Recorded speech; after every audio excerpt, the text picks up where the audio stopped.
അപ്പോൾ ഇന്നത്തെ വ്ളോഗിലോട്ട് എല്ലാവർക്കും സ്വാഗതം. ഇന്ന് ഞാൻ ഒരു ലഞ്ച് വ്ളോഗാണ് ഞാൻ ചെയ്യാൻ ഉദ്ദേശിക്കുന്നത്. ലഞ്ച് ബോക്സിലേക്കുള്ള വ്ളോഗ്. ഇന്ന് ഞാൻ ഓഫീസൊക്കെ വിട്ട് വന്നു.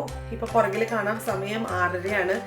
അപ്പോൾ ഞാനിപ്പോൾ ചെയ്യാൻ പോകുന്നത് കുഞ്ഞുങ്ങൾക്കുള്ള നാളത്തേക്ക് ലഞ്ച് ബോക്സിൻ്റെ പ്രിപ്പയർ ചെയ്യാൻ പോവാണ്. അപ്പോൾ അതിനായിട്ട് ഞാനിവിടെ ഒരു 3 ക്യാരറ്റ് എടുത്തിട്ടുണ്ട്, പിന്നെ ഇച്ചിരി ബീൻസ് എടുത്തിട്ടുണ്ട്. അപ്പോൾ ഇതൊക്കെ വെച്ചിട്ട് ഒരു തട്ടിക്കൂട്ടി ഒരു എഗ് ഫ്രൈഡ് റൈസ് ഉണ്ടാക്കാൻ പോവാണ്. അപ്പോൾ അതാണ് അവർക്ക് നാളെ സ്കൂളിലോട്ട് ഞാൻ കൊടുത്തു വിടുന്നത്. എപ്പോഴും ഞാൻ തലേദിവസം ഉണ്ടാക്കി ചൂടൊക്കെ ആറി കഴിയുമ്പോൾ അവരുടെ ലഞ്ച് ബോക്സിനകത്ത് പാക്ക് ചെയ്ത് വെച്ച് ഞാൻ ലഞ്ച് ബോക്സിനകത്ത് ആക്കി അടച്ച് വെച്ച് ഞാൻ ഫ്രിഡ്ജിനകത്ത് വെക്കാണ് പതിവ്. അപ്പോൾ ഇന്നും അങ്ങനത്തെ ഒരു ദിവസം തന്നെയാണ്. ഇന്നും അങ്ങനെയും ഞാൻ ചെയ്യാൻ പോകുന്നത്. അപ്പോൾ ഇത്രയും ദിവസം അവർക്ക് സ്കൂളില്ലായിരുന്നു, അതുകൊണ്ട് തന്നെ എനിക്ക് ആ ഒരു ബുദ്ധിമുട്ടൊന്നും ഉണ്ടായിരുന്നില്ല. പക്ഷെ നാളെ തുടങ്ങിയോ, ഇന്ന് സ്കൂളിലുണ്ടായിരുന്നു. അപ്പോൾ ഇന്ന് സ്കൂളിൽ നിന്നായിരുന്നു അവർക്ക് ഉച്ചവരെ ഉണ്ടായിരുന്നുള്ളൂ. അപ്പോൾ അതുകൊണ്ട് അവർക്ക് ലഞ്ച് വീട്ടിൽ വന്നിട്ട് അവർ കഴിച്ചത്. അപ്പോൾ നാളെ പ്രോപ്പറായിട്ട് ഇനി ഫുഡൊക്കെ കൊടുത്ത് വിടണം.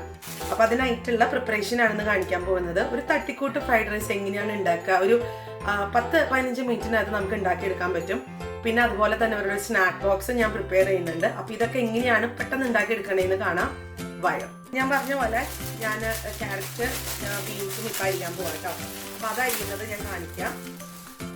അപ്പോൾ ഈ ക്യാരറ്റും ബീൻസും അരിയുന്നതിനേക്കാളും മുന്നേ നമുക്ക് ബസ്മതി റൈസാണ് ഞാൻ എടുക്കുന്നത്. ബസ്മതി റൈസ് നമുക്കൊന്ന് കഴുകി വൃത്തിയാക്കി ഒന്ന് വേവിക്കണത് ഞാൻ കുക്കറിലല്ല, സാധാരണ ഞാൻ വെള്ളം തിളപ്പിച്ചിട്ടാണ് വേവിക്കുക. കുക്കറിൽ വേവിച്ച് കഴിഞ്ഞാൽ ചിലപ്പം അരി ഉടഞ്ഞു പോകും, ഒത്തിരി അങ്ങ് കുഴഞ്ഞു പോകും.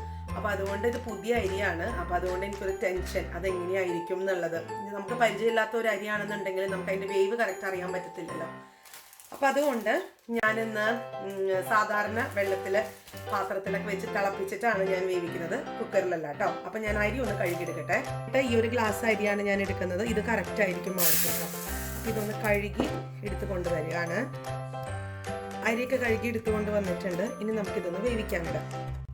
അപ്പോൾ അതിനായിട്ട് ഞാനിവിടെ ഒരു പാത്രം എടുത്തിട്ടുണ്ട്. അതിനകത്തോട്ട് 2.5 ഗ്ലാസോളം ഉള്ള വെള്ളമാണ് ഞാൻ ഒഴിക്കുന്നത്. ഒരു കപ്പ് അരിക്ക് 2.5 ഗ്ലാസോളമുള്ള വെള്ളം ഒഴിച്ചിട്ടുണ്ട്. അപ്പോൾ വെള്ളം ഒന്ന് തിളച്ച് വരട്ടെ. വെള്ളം തിളച്ച് വന്ന ഉടനെ തന്നെ നമ്മൾ കഴുകി വൃത്തിയാക്കി വെച്ചിരിക്കുന്ന അരി ഒന്ന് ഇതിനകത്തോട്ട് ഇടാം. ഇപ്പോൾ വെള്ളം തിളച്ച് വരാൻ തുടങ്ങി. ഇതിനകത്തോട്ട് ഞാൻ അരി ഇട്ടിട്ടുണ്ട്. ഇനി ഇതിനകത്തോട്ട് ആവശ്യത്തിനുള്ള ഉപ്പും കൂടെ ചേർക്കാം. അതോടൊപ്പം തന്നെ ഞാൻ 1 ടീസ്പൂണോളം ഉള്ള എണ്ണ ഒഴിക്കുന്നുണ്ട്. അത് എണ്ണ തന്നെ വേണം, സൺഫ്ലവർ ഓയിലോ അങ്ങനത്തെ എണ്ണ ഉപയോഗിക്കാം, വെളിച്ചെണ്ണ ഉപയോഗിക്കാൻ പാടില്ല കേട്ടോ. അപ്പോൾ ഇത് ഉപയോഗിക്കുന്നത് ആ ഒരു അരിയൊക്കെ കുഴഞ്ഞ് പോവാതിരിക്കാൻ വേണ്ടിയിട്ടാണ് നമ്മൾ ഈ രണ്ടും ചേർക്കുന്നത്. അപ്പോൾ ഞാൻ ആദ്യം ഒന്ന് മിക്സ് ചെയ്ത് കൊടുത്തിട്ടാണ് ഇനി ഉപ്പും ഓയിലും ചേർക്കുന്നത്. എന്നിട്ട് ഇത് നമുക്ക് തിളച്ച് കഴിഞ്ഞിട്ട് നോക്കാം.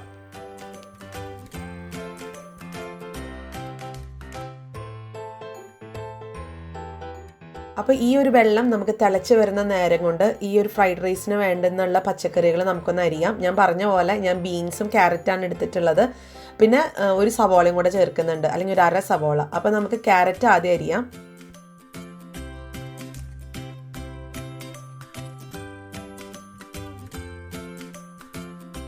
അപ്പോൾ ഞാനിവിടെ ഒരു വേസ്റ്റ് കവറും കൂടെ അടുത്ത് തന്നെ വെക്കുന്നുണ്ട്. അപ്പോൾ നമുക്ക് ഈ ക്യാരറ്റിൻ്റെ തൊലിയൊക്കെ നമ്മൾ കളഞ്ഞിട്ടുള്ളത് നമുക്ക് അന്നേരം തന്നെ കൈയോടെ കൂടെ നമുക്ക് ആ ഒരു കവറിനകത്ത് ഇടാം. അപ്പോൾ നമുക്ക് എളുപ്പമുണ്ട് അത് കെട്ടി കളയാനോ അല്ലെങ്കിൽ എവിടെയാണെന്ന് വെച്ചാൽ ബിന്നിൽ കൊണ്ട് ഇടാനൊക്കെ ആണെങ്കിൽ. ഇവിടെ ഞങ്ങൾക്ക് ഞാൻ ഇന്നലത്തെ ഒരു വ്ളോഗിൽ പറഞ്ഞായിരുന്നു, ഞങ്ങൾക്കൊരു വേസ്റ്റ് സിസ്റ്റം ഉണ്ട് ഇവിടെ. വളരെ സിസ്റ്റമാറ്റിക്കായിട്ട് പോകുന്ന ഒരു വേസ്റ്റിൻ്റെ ഒരു പരിപാടിയാണ്. അപ്പോൾ നമുക്ക് ഇവർ ഇങ്ങനത്തെ ഓരോ കവറുകൾ, ഒരു കെട്ട് പോലെയുള്ള കവറുകളാണ് ഇവർ തരിക.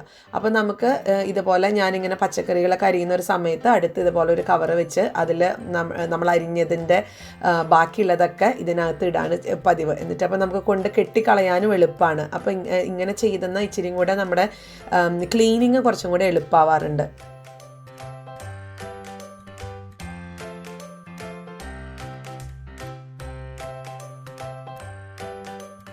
അപ്പോൾ നമ്മുടെ ക്യാരറ്റ് എല്ലാം ഇതുപോലെ ചെറുതായിട്ട് ഞാൻ അരിഞ്ഞു കഴിഞ്ഞു. ഇനി അടുത്തത് ബീൻസാണ് അരിയാനുള്ളത്. അപ്പോൾ പച്ചക്കറികൾ കുഞ്ഞുങ്ങൾക്ക് എന്ത് പച്ചക്കറികളാണോ ഇഷ്ടം അതൊക്കെ നമുക്ക് ഇൻക്ലൂഡ് ചെയ്യാം. ഞാനിവിടെ ചില സമയത്ത് ബ്രൊക്കോളി ചേർക്കാറുണ്ട്, ചിലപ്പോൾ ക്യാബേജ് ഞാൻ ചേർക്കാറുണ്ട്. അപ്പോൾ ഇന്ന് അത് രണ്ടും കൂടി ഇല്ലാത്തത് കൊണ്ടാണ് ഞാനിപ്പോൾ ക്യാരറ്റും ബീൻസും കാണിക്കുന്നത്. അപ്പോൾ ഇനി ബീൻസും ഇതുപോലെ ഒന്ന് ഞാൻ ചെറുതായിട്ട് തന്നെ അരിഞ്ഞെടുത്തിട്ട് വരാം.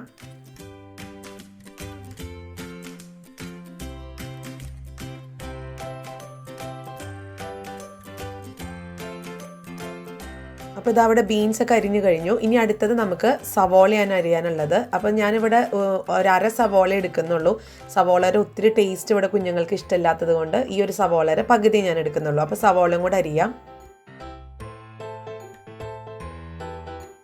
ഇനി അടുത്തത് ഞാൻ എടുക്കാൻ പോകുന്നത് 2 വെളുത്തുള്ളിയാണ്. 2 അല്ലി വെളുത്തുള്ളിയും അതുപോലെ തന്നെ ഒരു 3 പച്ചമുളകും ചെറുതായിട്ട് അരിയണം. ഈ ഒരു ഫ്രൈഡ് റൈസിന് നമ്മളൊരു വെളുത്തുള്ളിയുടെ ഒരു ഫ്ലേവർ കൊടുക്കുമ്പോൾ ഫ്ലേവർ ഒരു പ്രത്യേക ഒരു സ്വാദ് കൊടുക്കും.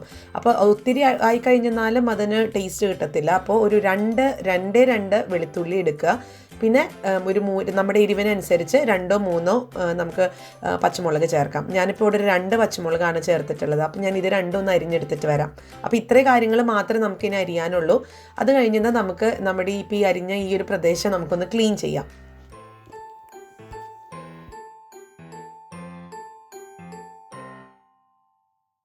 അപ്പോൾ അതാ നമ്മുടെ അരിഞ്ഞെല്ലാം കഴിഞ്ഞു. ഞാനിനി ആ ബാക്കി നമ്മുടെ തൊണ്ടുകളെല്ലാം ഞാനൊന്ന് പെട്ടെന്നൊന്ന് ക്ലീൻ ചെയ്തെടുത്തിട്ട് വരാം.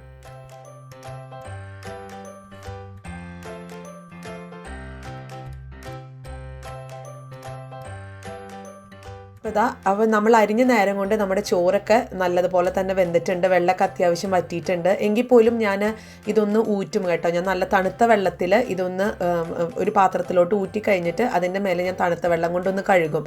അപ്പോൾ ഈ ഒരു അരിയൊക്കെ നല്ലതുപോലെ, അല്ലെങ്കിൽ ചോറ് നല്ലതുപോലെ ഇങ്ങനെ വിട്ട് കിടക്കും.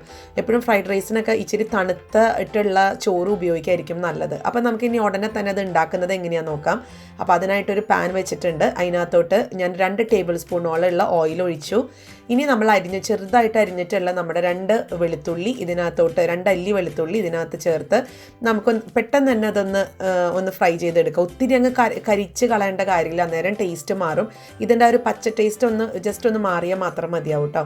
അപ്പോൾ ഞാൻ കളറ് മാറുന്നതിന് മുന്നേ തന്നെ ഞാൻ ബാക്കിയുള്ള കാര്യങ്ങൾ ചേർക്കാണ്. ഞാനൊരു അര സവോള നമ്മൾ അരിഞ്ഞ് വെച്ചത് ചേർത്തിട്ടുണ്ട്. ഈ ഒരു ഫ്രൈഡ് റൈസ് ഉണ്ടാക്കുമ്പോൾ ശ്രദ്ധിക്കേണ്ടത് നമ്മൾ ഫ്ലെയിം എപ്പോഴും ഹൈ ഫ്ലെയിമിൽ തന്നെ വെച്ചിട്ട് വേണം ഉണ്ടാക്കാനായിട്ട്.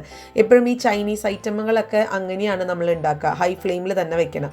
ഇനി ഞാൻ ഇതിനകത്തോട്ട് ഈ സവോള ജസ്റ്റ് ഒരു മിനിറ്റോളം ഒന്ന് ഇളക്കി കൊടുക്കുക. എന്നിട്ട് ഉടനെ തന്നെ നമ്മൾ അരിഞ്ഞു വെച്ചിരിക്കുന്ന പച്ചമുളക് നമ്മൾ ചേർത്ത് കൊടുക്കുകയാണ്. പച്ചമുളകൊക്കെ നമ്മുടെ ഇഷ്ടത്തിന് ചേർത്ത് കൊടുക്കുക കേട്ടോ. അപ്പം ഞാനിവിടെ 2 എണ്ണമാണ് എടുത്തിരിക്കുന്നത്. അതാകുമ്പോൾ ഒത്തിരി വലിയ എരിവൊന്നും ഇല്ലാത്ത പച്ചമുളക് ആയതുകൊണ്ടാണ് ഞാൻ അങ്ങനെ എടുത്തത്. അപ്പോൾ ഇനി നമുക്ക് ഇതൊന്ന് ഇളക്കി കൊടുത്തതിന് ശേഷം ഇനി ചേർക്കാൻ കുറച്ചും കൂടെ ഇച്ചിരി ഉപ്പൊന്ന് ചേർക്കാം, ഈ സവോളയ്ക്ക് ആവശ്യമുള്ളത്. ബാക്കിയൊക്കെ നമുക്ക് അന്നേരം ചേർക്കാം. ഈ പച്ചക്കറികൾക്കൊക്കെ വേണ്ടുന്ന ഉപ്പ് നമ്മൾ ചോറിനകത്ത് ഉപ്പ് ഇട്ടിട്ടുണ്ടെന്നുള്ളത് മനസ്സിൽ കണ്ടിട്ട് വേണം നമ്മൾ ഇവിടെയൊക്കെ ഉപ്പ് ചേർക്കാൻ കേട്ടോ. ഇനി നമ്മൾ ഇതിനകത്തോട്ട് ഇത് എഗ് ഫ്രൈഡ് റൈസ് ആയതുകൊണ്ട് ഞാനൊരു 2 മുട്ട ഇതിനകത്തോട്ടൊന്ന് ഒഴിച്ച് ഇതിനകത്ത് ആവശ്യത്തിനുള്ള ഉപ്പും ആവശ്യത്തിനുള്ള കുരുമുളക് പൊടി ചേർക്കുമ്പോഴും സൂക്ഷിക്കണം. നമ്മൾ പച്ചമുളക് ചേർത്തിട്ടുള്ളത് കൊണ്ട് അത് നമ്മൾ അഡ്ജസ്റ്റ് ചെയ്ത് അങ്ങ് ചേർക്കുക. പിന്നെ ഉപ്പും കൂടെ ചേർത്ത് നമുക്കിത് നല്ലതുപോലെ ഒന്ന് കുത്തിപ്പൊരിച്ചെടുക്കണം. എന്നിട്ട് നമുക്ക് സവോളയുടെ കൂടെ ഒന്ന് മിക്സ് ചെയ്യാം. അപ്പോൾ ഞാൻ മുട്ടയും അതൊക്കെ നല്ലതുപോലെ ഒന്ന് ചിക്കി പൊരിച്ചിട്ടുണ്ട്. ഇനി ഇതിനകത്തോട്ട് നമ്മൾ അരിഞ്ഞു വെച്ചിരിക്കുന്ന വെജിറ്റബിൾസ് ചേർക്കാം. ഇതൊക്കെ ഹൈ ഫ്ലെയിമിൽ ഇട്ടിട്ടാണ് ചെയ്യുന്നത്. നമ്മൾ ഒരിക്കൽ പോലും നമ്മൾ ലോ ഫ്ലെയിമിൽ ഇടുന്നില്ല കേട്ടോ. അതുകൊണ്ട് ഇപ്പോഴും അടുത്ത് തന്നെ വേണം, കൈവിടാതെ തന്നെ ഇളക്കണം. അപ്പോൾ ഇത് നല്ലതുപോലെ ഒരു 2 മിനിറ്റോളം നമുക്കിതൊന്ന് ഇളക്കി കൊടുക്കാം. അത് നമുക്ക് ഇപ്പോൾ ഇവിടെ കുഞ്ഞുങ്ങൾക്കൊക്കെ ആണെന്നുണ്ടെങ്കിൽ അവർക്ക് ഇച്ചിരി കടിക്കാനൊക്കെ കിട്ടുന്നതാണ് ഇഷ്ടം പച്ചക്കറികൾ. അതുകൊണ്ട് അധികം അത് ഉടച്ച് കളഞ്ഞ് അതിൻ്റെ ആ ഒരു ഗുണവും രുചിയൊന്നും കളയാതിരിക്കുകയാണ് ഏറ്റവും നല്ലത്. അതുകൊണ്ട് ഞാനിവിടെ 2 മിനിറ്റ് എടുത്തിട്ടാണ് ഞാനത് ഹൈ ഫ്ലെയിമിൽ ഒന്ന് ഇളക്കി കൊടുക്കുകയാണ് ചെയ്യുന്നത്. അപ്പോൾ അത്ര സമയം എടുത്ത് ഞാൻ ചെയ്യുന്നുള്ളൂ. ഇനി ഇച്ചിരി ഉടഞ്ഞിട്ടാണ് കുറച്ച് എന്താ പറയുക വെന്തിട്ടുള്ളതാണ് കുഞ്ഞുങ്ങൾക്ക് ഇഷ്ടമെന്നുണ്ടെങ്കിൽ അതനുസരിച്ച് നമുക്ക് സമയം കൂട്ടാം കേട്ടോ. അപ്പോൾ ഇവിടെ ഇതൊരു കറക്റ്റാണ്, ഈ ഒരു പരുവം ഇവിടെ കറക്റ്റാണ്. ഇനി ഞാൻ ഇതിനകത്തോട്ട് 1 ടേബിൾ സ്പൂണോളം സോയാ സോസാണ് ചേർക്കുന്നത്. അതിപ്പോൾ എല്ലായിടത്തും കിട്ടും. ഫ്രൈഡ് റൈസ് എന്ന് പറയുമ്പോൾ സോയാ സോസൊക്കെ ഉണ്ടെങ്കിൽ ഒരു രുചി കാണത്തുള്ളൂ. അപ്പം ഞാനിവിടെ 1 ടേബിൾ സ്പൂണോളം സോയാ സോസ് ചേർത്തിട്ടുണ്ട്. ഇനി നിങ്ങൾക്ക് കെച്ചപ്പോ അല്ലെങ്കിൽ ടൊമാറ്റോ സോസൊക്കെ ഇഷ്ടമുള്ള ആൾക്കാരാണെന്നുണ്ടെങ്കിൽ 1 ടേബിൾ സ്പൂൺ ടൊമാറ്റോ സോസും കൂടെ അല്ലെങ്കിൽ കെച്ചപ്പും കൂടെ നമുക്ക് ഈ സമയത്ത് ചേർത്ത് കൊടുക്കാം. ഞാൻ പക്ഷേ ഇപ്പോൾ ടൊമാറ്റോ സോസ് ചേർക്കുന്നില്ല കേട്ടോ, ജസ്റ്റ് സോയ സോസ് മാത്രമേ ചേർക്കുന്നുള്ളൂ. എന്നിട്ട് നല്ലതുപോലെ ഒന്ന് മിക്സ് ചെയ്യാം. എന്നിട്ട് വേറെ ഒന്നും ഇനി ചെയ്യാനില്ല. നമ്മുടെ വേവിച്ച് വെച്ചിരിക്കുന്ന റൈസ് ഇതിനകത്ത് ഒന്ന് ചേർത്ത് നല്ലതുപോലെ ഒന്ന് ഇളക്കിയെടുക്കുക. അപ്പോൾ ഈ റൈസിൻ്റെ ഒരു ടിപ്പ് എന്ന് പറയുന്നത്, നമ്മൾ ഒന്ന് ഊറ്റിക്കഴിഞ്ഞിട്ട് അങ്ങനെ തന്നെ ഒരു 2-3 മിനിറ്റ് വെയിറ്റ് ചെയ്ത് അങ്ങനെ തന്നെ ഇതിനകത്ത് കൊണ്ടിടാതെ, നമ്മൾ ആ ഊറ്റിക്കഴിഞ്ഞ് ഉടനെ തന്നെ പച്ചവെള്ളത്തിൽ, പൈപ്പിൽ നിന്ന് വരുന്ന വെള്ളത്തിൽ നമ്മൾ ആ ഒരു അരിയുടെ മേലക്കോടൊക്കെ ഒന്ന് ഒഴിച്ച് കഴുകി എടുക്കുകയാണെന്നുണ്ടെങ്കിൽ അരി കുറച്ച് തണുക്കാൻ തുടങ്ങും. അന്നേരം അതിൻ്റെ റൈസൊക്കെ വിട്ട് തന്നെ നല്ല ഭംഗിയിൽ കിടക്കും. നമ്മൾ റെസ്റ്റോറൻറ്റിലൊക്കെ പോയി കഴിക്കുന്ന അതേ ആ ഒരു ടെക്സ്ചറിലൊക്കെ ആയിരിക്കും ഇരിക്കുന്നുണ്ടാവുക. അപ്പോൾ അതൊരു കൊച്ചു ടിപ്പാണ്, നിങ്ങളൊന്ന് ട്രൈ ചെയ്ത് നോക്ക്. അപ്പോൾ അങ്ങനെ വേറൊരു ഗുണം കൂടെ എന്താണെന്ന് വെച്ചാൽ, നമ്മൾ കുഞ്ഞുങ്ങൾക്ക് സ്കൂളിൽ ഇത് ഒരു ലഞ്ച് ബോക്സിനകത്ത് അടച്ച് കൊണ്ട് അത്രയും നേരം ഇരിക്കുന്നതല്ലേ. അപ്പോൾ നമ്മളത് ഈ പറഞ്ഞ പോലെ വെള്ളത്തിൽ നമ്മളൊന്നൊന്ന് കഴുകി എടുക്കാതെ നമ്മൾ കൊടുത്ത് വിട്ട് കഴിഞ്ഞെന്നാൽ അത് ചുമ്മാ അളിഞ്ഞു പോവും അവർ സ്കൂളിലൊക്കെ അത് തുറക്കുമ്പോൾ. അപ്പോൾ ഇങ്ങനെ നമ്മൾ കൊടുത്തു വിടുമ്പോൾ നല്ലതുപോലെ തന്നെ അവർ ഉച്ചയായാലും ഉച്ചതിരിഞ്ഞായാലും തുറന്നു കഴിഞ്ഞെന്നാൽ നല്ലതുപോലെ തന്നെ വിട്ട് തന്നെ കിടക്കും കേട്ടോ. അപ്പോൾ ഇത്രയുള്ള പരിപാടി. നമ്മുടെ റൈസ് ഇവിടെ റെഡിയാണ്, നല്ല അടിപൊളിയായിട്ട് വന്നിട്ടുണ്ട്. അപ്പോൾ ഇനി നമുക്ക് ഫ്ലെയിം ഓഫ് ചെയ്യാം. ഇനി ഒരു സമയത്ത് നിങ്ങൾക്ക് ഇച്ചിരി പെപ്പർ പൗഡർ ആഡ് ചെയ്യാം. അതല്ലാന്നുണ്ടെങ്കിൽ ഇച്ചിരി പഞ്ചസാര, ഒരു 1-2 നുള്ള പഞ്ചസാര വേണമെങ്കിൽ അങ്ങനെയും നിങ്ങൾക്ക് ആഡ് ചെയ്യാം കേട്ടോ. അതൊരു പ്രത്യേക ഫ്ലേവർ കൊടുക്കുന്നതാണ്.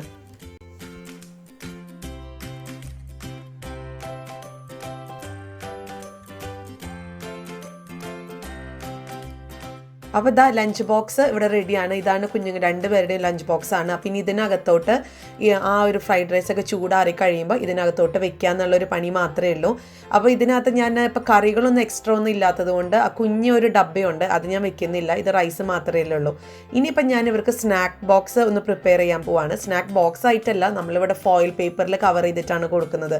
ഇവർക്ക് ബോക്സ് ഒത്തിരി ഒന്നും കൊണ്ടുപോകാനൊന്നും ഇഷ്ടമില്ല. ഇവിടെ എല്ലാവരും വളരെ ഈസി ആയിട്ടുള്ള കയ്യിലൊക്കെ പിടിച്ചുകൊണ്ട് കൊണ്ടുപോകാൻ പോകുന്ന സ്നാക്കാണ് ഇവർക്ക് ഇഷ്ടം.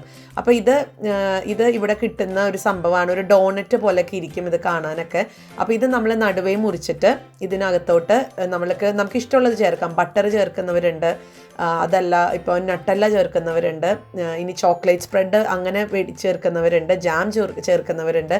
ഇവിടെ ഞാനിപ്പോൾ ചോക്ലേറ്റ് സ്പ്രെഡാണ് യൂസ് ചെയ്യുന്നത്. അപ്പോൾ ഇത് ആദ്യം ചെയ്യേണ്ടത്, ഇതിൻ്റെ നടുവേ ഒന്ന് മുറിക്കുകയാണ് ആദ്യം ചെയ്യുന്നത്. അപ്പോൾ ഞാനിനി ഈ ഒരു ചോക്ലേറ്റ് സ്പ്രെഡ് ഇതിനെ ബേഗിൾ എന്നാണ് പറയുക. ഈ ബേഗിളിൻ്റെ ഒരു പകുതിയിലാണ് ഞാനത് പുരട്ടുന്നത്, മറ്റേതിലൊന്നും ഞാൻ ചെയ്യുന്നില്ല. എന്നിട്ട് ഇതൊന്ന് നമ്മളൊന്ന് കൂട്ടി യോജിപ്പിച്ച് ഇതൊരു ഫോയിൽ പേപ്പറിനകത്ത് നമ്മളൊന്ന് പൊതിഞ്ഞ് വെക്കും. ഇത്രയുള്ളവരുടെ സ്നാക്ക് പരിപാടി. ഇത് പക്ഷേ എന്നും കൊടുത്തു വിടുന്നതല്ല. ഇപ്പോൾ ഇന്നത്തെ ഒരു ദിവസം നാളത്തേക്ക് ഇതാണ് ഞാൻ കൊടുത്തു വിടാൻ പോകുന്നത്. ഇനിയിപ്പോൾ അതിങ്ങനെ ഓരോ ദിവസം ഓരോന്നായിരിക്കും. ചിലപ്പോൾ അവർക്ക് എന്തെങ്കിലും ഒരു ക്രിസ്പോ അല്ലെങ്കിൽ അങ്ങനെ എന്തെങ്കിലും കൊടുത്തു വിടും. അവർക്ക് അങ്ങനത്തേക്കാണ് ഇഷ്ടം. ഞാൻ ഫ്രൂട്ട് സാധാരണ സ്കൂളിലോട്ട് കൊടുത്തു വിടാറില്ല. അതിൻ്റെ കാരണം അവർ ഫ്രൂട്ട് ചിലപ്പം അവരവിടുത്തെ ബിന്നിൽ കൊണ്ട് കളയും. അവർ ചിലപ്പോൾ ഫ്രൂട്ട് കഴിക്കാൻ വലിയ ഇഷ്ടമല്ല അവർക്ക്. അപ്പോൾ അതുകൊണ്ട് ഫ്രൂട്ട് കൊടുത്തു കഴിഞ്ഞാൽ മിക്കവാറും അവർ കളയാണ് പതിവ്. അപ്പോൾ ഞങ്ങൾ ആ ഒരു പരിപാടി അങ്ങ് നിർത്തി. അതുകൊണ്ട് ഫ്രൂട്ട് ഇങ്ങനത്തെ ഒക്കെ ഇവർക്ക് കഴിക്കുമെന്നുള്ള ഉറപ്പുള്ള സംഭവങ്ങളൊക്കെ നമ്മൾ സ്നാക്ക് ബോക്സിലൊക്കെ കൊടുത്തു വിടും. എന്നിട്ട് ഫ്രൂട്ടൊക്കെ നമ്മൾ വൈകുന്നേരം വീട്ടിൽ വരുമ്പോൾ കൊടുക്കാണ് പതിവ്. അതാകുമ്പോൾ നമ്മുടെ കൺമുന്നിൽ തന്നെ അവർ കഴിക്കുമെന്ന് നമുക്ക് ഉറപ്പ് വരുത്താൻ പറ്റും.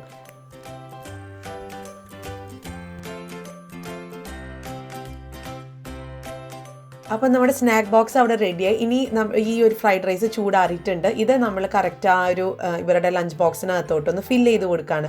വേറെ പ്രത്യേകിച്ച് പണിയൊന്നുമില്ല. ഇവർക്ക് കെച്ചപ്പൊക്കെ ഈ ടൊമാറ്റോ സോസൊക്കെ ഇവർക്ക് സ്കൂളിൽ നിന്ന് തന്നെ അവിടെ ഇങ്ങനെ വെച്ചിട്ടുണ്ടാവും. അപ്പോൾ അവരത് ഫ്രഷ് ആയിട്ട് അവിടെ നിന്ന് അങ്ങ് എടുത്തോളും. പിന്നെ ഇതിപ്പോൾ ഇച്ചിരി കൂടെ ചൂടാറാനുണ്ട്. അതുകൊണ്ട് ഞാൻ ലാസ്റ്റ് ഇതൊന്ന് ഇതിൻ്റെ ഒരു അടപ്പൊന്ന് തുറന്ന് വെച്ചിട്ട് ചൂടാറിയതിന് ശേഷം അടച്ചിട്ടാണ് ഇനി ഫ്രിഡ്ജിൽ വെക്കാൻ പോകുന്നത്. അപ്പോൾ രാവിലെ ആകുമ്പം അവർ സ്കൂളിൽ പോണ സമയത്ത് അവർ ഈ സ്നാക്കും ലഞ്ച് ബോക്സും ഒക്കെ അവരവരുടെ ബാഗിനകത്ത് എടുത്ത് വെച്ച് അവർ സ്കൂളിലോട്ട് പൊക്കോളും. അപ്പോൾ ഇത്രയേ ഉള്ളൂ എൻ്റെ ഒരു ലഞ്ച് റുട്ടീൻ, അല്ലെങ്കിൽ ലഞ്ച് ഞാൻ ഉണ്ടാക്കുന്ന ഒരു രീതി എന്നൊക്കെ പറയുന്നത് ഇതാണ്. എന്നും ഇങ്ങനെ തന്നെയാണ് ചെയ്യുക, പക്ഷേ ഓരോരോ ഡിഷ് ഡിഫറെൻ്റ് ആയിരിക്കുന്നത് മാത്രം. അപ്പോൾ ഇവിടെ കുഞ്ഞുങ്ങളുടെ ലഞ്ച് ബോക്സ് റെഡിയാണ്. അപ്പോൾ 2 പേർക്ക് മാത്രമേ ലഞ്ച് ബോക്സ് കൊടുത്തു വിടേണ്ടതുള്ളൂ. ബാക്കി 2 പേരും സ്കൂളിൽ നിന്നാണ് അവർക്ക് ഭക്ഷണമുള്ളത്. അപ്പോൾ നമുക്ക് 2 പേരുടെ കാര്യം മാത്രം നോക്കിയാൽ മതി. ഹൈസ്കൂളിൽ പോകുന്ന 2 പേരാണ് സ്കൂളിൽ നിന്ന് നമ്മൾ കൊടുത്തു വിടേണ്ടത്. താഴെയുള്ള 2 പേർക്ക് സ്കൂളിൽ നിന്ന് കിട്ടും. അപ്പോൾ ഇത്രയേ ഉള്ളൂ. ഈ ഒരു റുട്ടീൻ നിങ്ങൾക്ക് ഇഷ്ടമായി എന്ന് ഞാൻ വിചാരിക്കുന്നു. അപ്പോൾ ഞാനത് റുട്ടീനായിട്ട് ചെയ്യുന്നതിലുപരി ഇതൊരു ഡിഷായിട്ടും കൂടി റെസിപ്പി ആയിട്ട് ചെയ്ത് കഴിഞ്ഞാൽ നിങ്ങൾക്ക് എളുപ്പമായിരിക്കുമെന്ന് ഓർത്തിട്ടാണ് ഞാൻ വേറൊരു രീതിയിൽ ചെയ്തത്. എൻ്റെ ഒരു റുട്ടീനും ആവും, അതോടൊപ്പം അതോടൊപ്പം തന്നെ നിങ്ങൾക്കൊരു റെസിപ്പി ആവുമെന്ന് ഓർത്തു. നിങ്ങളെല്ലാവരും ട്രൈ ചെയ്ത് നോക്കണം. 15 മിനിറ്റ് പോലും വേണ്ട, ഒരു 10 മിനിറ്റ് കൊണ്ട് നമുക്ക് ഈ ഒരു റൈസ് ഉണ്ടാക്കിയെടുക്കാൻ പറ്റും. പിന്നെ കുഞ്ഞുങ്ങൾക്ക് ഇഷ്ടമുള്ള വെജിറ്റബിൾസ് ഒക്കെ ചേർക്കുക. ഇനിയിപ്പോൾ ചിക്കൻ നമ്മുടെ വീട്ടിലൊക്കെ ഉണ്ട് എന്നുണ്ടെങ്കിൽ നമുക്കിനിയിപ്പോൾ ചിക്കൻ കറിയുടെ ബാക്കി തലേദിവസം വന്നിട്ടുണ്ടെങ്കിൽ ആ ചിക്കൻ ഒന്ന് കഴുകി നമുക്കതിനകത്തൊന്ന് ഈ ഒരു ഫ്രൈഡ് റൈസിനകത്തൊന്ന് പിച്ചി ചീന്തിയൊക്കെ ഇട്ട് നല്ലതുപോലെ മിക്സ് ചെയ്ത് കൊടുത്തെന്നാൽ അതൊരു ചിക്കൻ ഫ്രൈഡ് റൈസായി. അപ്പോൾ അങ്ങനെ തട്ടിക്കൂട്ടി നല്ല ഹെൽത്തി ആയിട്ടുള്ളൊരു റെസിപ്പിയാണിത്. കുഞ്ഞുങ്ങൾക്ക് കഴിക്കാനും ഇഷ്ടമുണ്ടാവും. അപ്പോൾ എല്ലാവരും ട്രൈ ചെയ്ത് നോക്കുക. അതുപോലെ ഈ വ്ളോഗ് അല്ലെങ്കിൽ ഈ ഒരു റുട്ടീൻ ഇഷ്ടപ്പെട്ടു എന്നുണ്ടെങ്കിൽ നിങ്ങൾ ലൈക്ക് ചെയ്യാൻ മറക്കരുത്. എൻ്റെ വീഡിയോ നിങ്ങളുടെ ഫ്രണ്ട്സിൻ്റെ അടുത്ത് ഷെയർ ചെയ്യാൻ മറക്കരുത്. അതുപോലെ തന്നെ നമ്മുടെ ഈ ചാനൽ സബ്സ്ക്രൈബ് ചെയ്യാനും മറക്കരുത്. അതിന് തൊട്ടടുത്തൊരു ബെൽ ബട്ടണും കൂടെ ഉണ്ട്, അതും കൂടെ ഒന്ന് പ്രസ് ചെയ്യാനും മറക്കരുത്. അപ്പോൾ നമുക്കിനി അടുത്തൊരു വീഡിയോ ആയിട്ട് ഉടനെ കാണാം. അൻറ്റിൽ ദെൻ ബൈ.